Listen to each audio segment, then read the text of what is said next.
Exato, e tem até outro, eu acredito que outro ponto ainda que trará maior discussão. Eu estava lendo no noticiário outro dia que uma entidade ajuizou uma ação dizendo que essa lei, tratando a respeito da inconstitucionalidade dessa lei por atentar contra os direitos humanos, né? Então, percebemos que esse tema ainda vai dar pano para manga, né? Ele não se Você esgota viu? aqui. E aí a gente percebe um contrassenso, Já né? já vamos ter que fazer um plebiscito a respeito disso, viu? Para saber se a população quer ou não que essa lei seja implementada na sua integralidade, né? Exato, e olha só que contrassenso, né, que eu vejo, porque dentro do Estado Democrático de Direito nós temos lá os três poderes constituídos, cada um com as suas limitações, com a sua alçada de atuação, bem delimitada na Constituição Federal, que é a lei maior de qualquer nação democrática. E nós temos na nossa Constituição que o responsável por criar normas, criar leis, é o Poder Legislativo. Afinal de contas, são os parlamentares eleitos democraticamente pelo povo, né, pelo voto popular, para exercer essa representação, esse poder representativo que o povo, né, enquanto poder soberano, delegou. E aí nós temos o Congresso Federal, que representa esse ente, né, o poder legislativo, criando essa norma como você disse, que ainda é em discussão se é uma norma processual, procedimental ou uma norma material, se há retroatividade ou se não há, enfim, um tema que deveria já ter sido discutido e não foi, mas para além disso nós vemos questionamentos se essa norma ela será válida ou não. Perceba, foram 366 votos, né, a favor da derrubada do veto, e contra 137 contrários. Quer dizer, o poder legalmente constituído editou uma norma válida e agora está se discutindo se essa norma é constitucional ou não. Então eu vejo aí um contrassenso, né? Quer dizer, a vontade do povo, se o povo ele elegeu parlamentares para representar a sua vontade e esses parlamentares eles criaram uma norma, penso eu que essa fase de discussão de aplicabilidade e validade ficou para trás, né? Ficou vencida. Deveria-se, de fato, fazer a aplicação imediata da norma, porque, nesse caso, eu vejo como benefício para toda a sociedade. Uma lei que, de fato, ela vem combater a criminalidade, contrapor a criminalidade, né? Tirar aí, eu diria que, estímulos ao crime. Nós temos, infelizmente, hoje, dentro do nosso arcabouço jurídico, muitos estímulos, muitos benefícios, né, que estimulam os criminosos. E nós temos que acabar com isso. Você falava há pouco tempo aí atrás a respeito do número muito alto de crimes patrimoniais que nós temos na nossa região. E, de fato, além de roubos, furtos, furtos a estabelecimentos, furtos de cobres, de metais em gerais, de fiação, que provocam um dano e um retrocesso que estão de fato trabalhando, investindo nos seus comércios, gerando emprego. Então, perceba a cada invasão, a cada depredação que esses comércios sofrem, é o tamanho do prejuízo para esses comerciantes, para esses empresários, que além de ter que refazer tudo aquilo que foi destruído, tem que ficar por um bom tempo fechados, né? Perdendo ali o seu público, a sua clientela, quer dizer, sofrendo, sendo vitimizados 2, 3 vezes com as ações desses marginais. Então, penso eu que, de fato, essa normativa deveria ser aplicada de imediato e para todas as pessoas, para todos os presos. Como eu disse anteriormente, cada um opta pela escolha, né, que vai tomar. E se a pessoa optou por cometer um crime, ela deve arcar com as responsabilidades desse crime, não é mesmo? É. E olha só, o Até nosso porque, assunto que... né, essa lei já vai nascer amputada, né? Que o objetivo Sim, dela é ela perder metade da sua eficácia, né? É sim, triste, exato, né? exato. Exato, e como a gente frisou bastante aqui, é a vontade do povo, né? O povo elegeu seus representantes. Então, o povo, e se nós olharmos aí numa rápida análise, por exemplo, de rede social, dos nossos contatos no dia a dia, a população de fato está Sim, contente, né, com a aprovação dessa norma. A Deus me população não livre. aguenta mais a criminalidade, né? A população não aguenta mais viver refém da bandidagem, de não poder sair às ruas de forma tranquila, de ir ao parque fazer uma caminhada com o seu celular, né, de forma tranquila. Então, as pessoas andam com medo, com receio, andam trancafiadas dentro das suas casas, que parecem verdadeiras prisões, né, verdadeiras masmorras, com grades, câmeras, enquanto os marginais estão soltos por aí. E essa realidade precisa mudar, né, e mudar para melhor. É a nossa é a nossa percepção enquanto atores diretos aí no cenário da segurança pública. Nós temos aqui ainda, Luiz Fabiano, na nossa região propriamente dita, né, um número muito grande de usuários de entorpecentes, pessoas que vivem, né, nas ruas aí, usando entorpecente, e acabam causando um transtorno muito grande, furtando relógios de energia elétrica, fiação, relógios de hidrômetros, né, enfim, tudo que é metal, acabam levando isso, provocando um dano e um transtorno enorme para as pessoas, a fim de vender isso em ferros velhos, etc., ou trocar por entorpecente. Como é que você enxerga essa questão e como é que, por exemplo, o poder municipal, o poder público municipal, poderia auxiliar e atuar diretamente nessa questão? Qual que é a sua percepção sobre isso? Para esses, depende. Eu tenho 3 filhos hoje, né? O mais novinho dele tem 3 aninhos. Ele sempre fala, eu sou o Capitão Gael, o Capitão Bebê. Às vezes ele fala o Capitão Bebê, às vezes o Capitão Gael.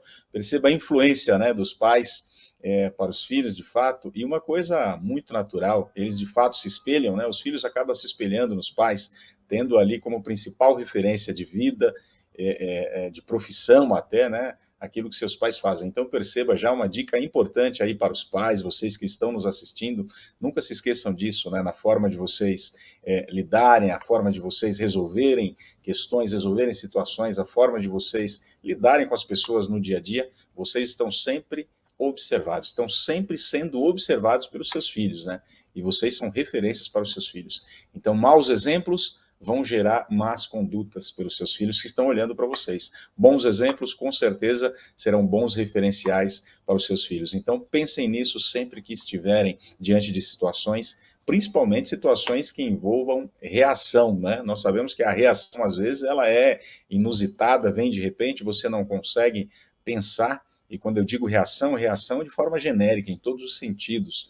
Às vezes, numa transação comercial, que você se exaltou um pouco diante de uma informação que você não gostaria de tê-la, e aí você tem uma reação inusitada na hora, e às vezes mais explosiva do que deveria, e acaba passando para o seu filho ali um exemplo ruim. Então, pense bem, os seus filhos sempre estão observando vocês. Nós somos exemplos para os nossos filhos, bons ou maus exemplos. Interessante esclarecer para a nossa audiência, porque muitos deles não sabem, desconhecem os quadros dentro da polícia, né, dentro das polícias. Nós temos, né, algumas polícias hoje dentro do território brasileiro, e a gente já fala um pouquinho sobre elas, porque eu acho interessante esclarecer para a população, para a nossa audiência, essas diferenças, né? Falar um pouquinho da Polícia Militar, o que é a Polícia Militar, quais os seus quadros, o que é a Polícia Civil, qual a sua competência e quais os quadros dentro da Polícia Civil, a Polícia Federal, a Polícia Rodoviária Federal, enfim, nós temos algumas polícias e cada uma com a sua competência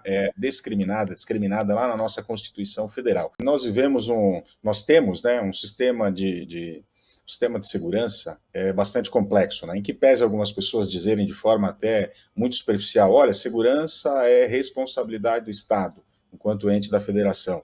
Né, e eu tenho uma visão um pouco mais abrangente a respeito disso, e pela nossa experiência, né, de estar todos os dias lidando com essas questões, como eu disse, são 20 anos, né, na Polícia Militar, e a gente aprende demais com cada ocorrência, com cada chamado, com cada solução dos problemas que nos acontecem, né, e nos são postos no dia a dia, e a gente vai adquirindo experiência. E como eu disse, eu tenho uma visão um pouco mais abrangente do que essa visão simplista de que segurança é dever do Estado, né, porque nós sabemos que a questão da segurança não se resolve unicamente com polícia, né? Como você bem disse, a gente precisa de um sistema que funcione de fato, principalmente nas questões de punição e ressocialização, né, dos marginais, porque, afinal de contas, todas as pessoas, elas têm escolhas, tá?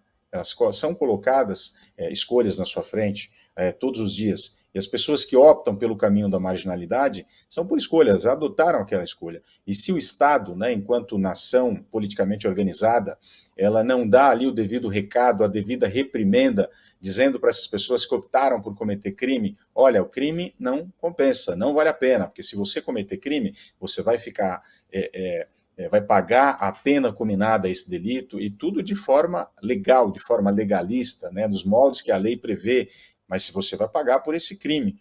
Né? Então eu penso na repressão e também da ressocialização, que deveria melhorar bastante esses dois quesitos, sem deixar de lado a questão da prevenção. E aí eu sou bastante enfático a dizer a respeito da prevenção primária, né, que é, ao meu ver, é onde mais deveria se haver investimento, na prevenção primária. Investir em nossas crianças, em nossos adolescentes, em nossos jovens, de forma a conscientizá-los, né, a mostrar caminhos diferentes, caminhos fora da criminalidade, que levarão esses jovens, de fato, a ter um sucesso profissional, a ter uma vida, né, da forma que eles desejam, mas sem se enveredar pelo caminho da criminalidade. O que nós notamos é que, às vezes, o exemplo que essa juventude tem, e o exemplo dentro do seu espaço, dentro do seu local de convivência, às vezes, né, percebendo aí a vida que leva os marginais, a falta de punibilidade, inclusive, isso tudo motiva a incidência criminal. Então, se nós tivermos, de fato, um sistema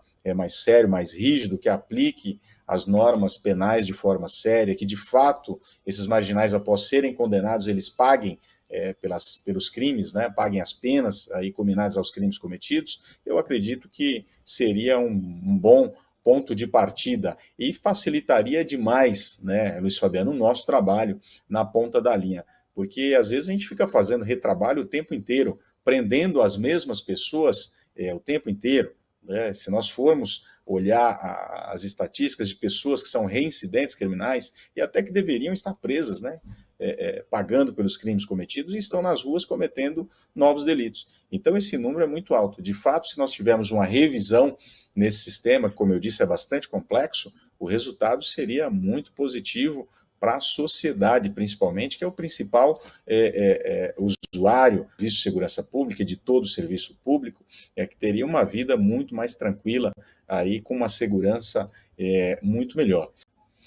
De fato, nós precisaríamos, né, eu volto a chamar a atenção do nosso poder público, precisaríamos de um olhar mais criterioso para as pessoas que sofrem com essa situação perpetrada por esses usuários de entorpecente, né? Os comerciantes que têm seus estabelecimentos depredados, os moradores que têm os seus imóveis invadidos, depredados, né? E muitas vezes os imóveis depreciados, desvalorizados por conta dessa situação de degradação. Então, de fato, há uma necessidade de uma intervenção forte do poder público nessas questões, socorrendo a sociedade, né, que é contribuinte dos seus tributos, dos seus impostos, a sociedade que de fato faz o país andar, que gera empregos, que gera receitas. De fato, nós precisamos de um olhar melhor do poder das autoridades públicas para essa situação. E você falou uma coisa muito interessante quando você tocou no ponto aí da Cracolândia, um ponto que me chamou a atenção, né, quando você disse da internação compulsória, que você é favorável, e eu também faço coro com você, também sou favorável a essa questão, porque afinal de contas nós não podemos ficar reféns, né, das pessoas que são usuários entorpecentes, que são usuários contumazes e por conta de estarem entorpecidos acabam cometendo diversos crimes. A sociedade não pode pagar por isso. Então, de fato, penso eu, o poder público deve ter uma medida para combater esse tipo de situação. E quando você dizia ali, Luiz Fabiano, a respeito da Cracolândia, você disse lá que quando se tentou fazer essas internações compulsórias, nós tivemos aí o próprio Estado, através do Ministério Público, se contrapondo a essas questões. Quer dizer, o próprio Estado se contrapondo a uma política pública de Estado. Eu estava lendo no noticiário outro dia que uma entidade ajuizou uma ação dizendo que essa lei, tratando a respeito da inconstitucionalidade dessa lei por atentar contra os direitos humanos, né? Então, percebemos que esse tema ainda vai dar pano para manga, né? Ele não se esgota aqui. Verdade, né?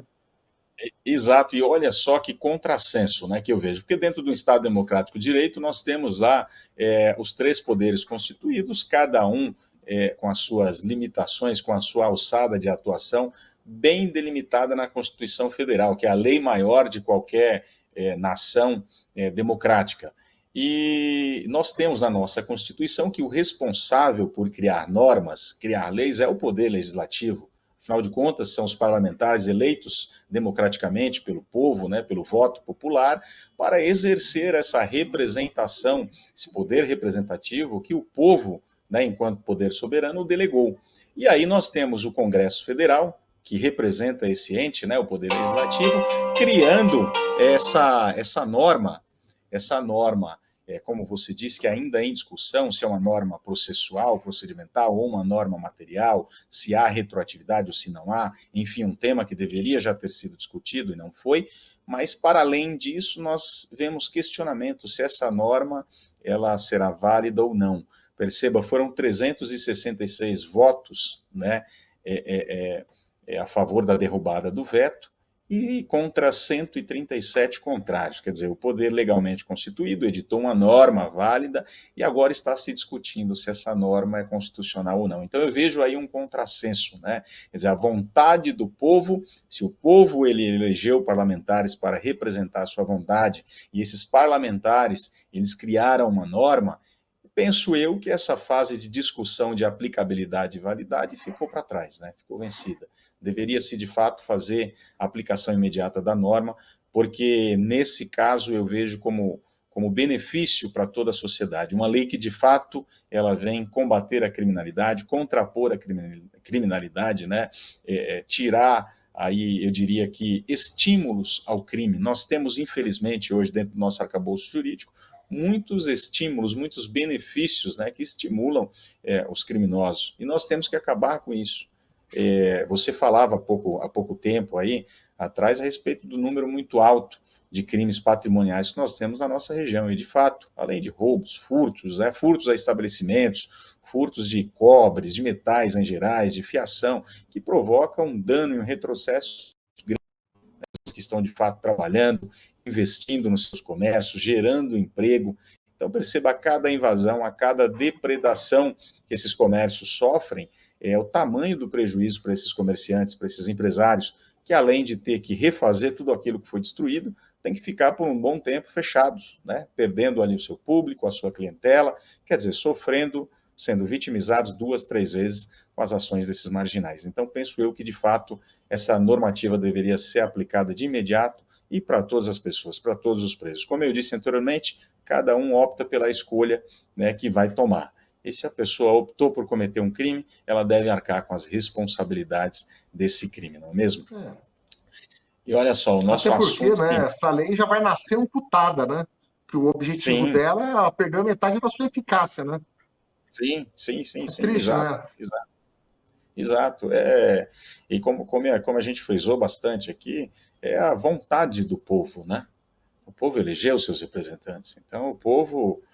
e se nós olharmos aí numa rápida análise, por exemplo, de rede social, dos nossos contatos no dia a dia, a população, de fato, está Sim. contente, né, com a aprovação dessa norma. A população não aguenta mais a criminalidade, né? A população não aguenta mais viver refém da bandidagem, de não poder sair às ruas de forma tranquila, de ir ao parque fazer uma caminhada com o seu celular, né, de forma tranquila. Então, as pessoas andam com medo, com receio, andam trancafiadas dentro das suas casas, que parecem verdadeiras prisões, né, verdadeiras masmorras, com grades, câmeras, enquanto os marginais estão soltos por aí. E essa realidade precisa mudar, né, e mudar para melhor. É a nossa percepção enquanto atores diretos aí no cenário da segurança pública. Nós temos aqui ainda, Luiz Fabiano, na nossa região propriamente dita, né, um número muito grande de usuários de entorpecentes, pessoas que vivem, né, nas ruas aí, usando entorpecente, e acabam causando um transtorno muito grande, furtando relógios de energia elétrica, fiação, relógios de hidrômetros, né, enfim, tudo que é metal, acabam levando isso, provocando um dano e um transtorno enorme para as pessoas,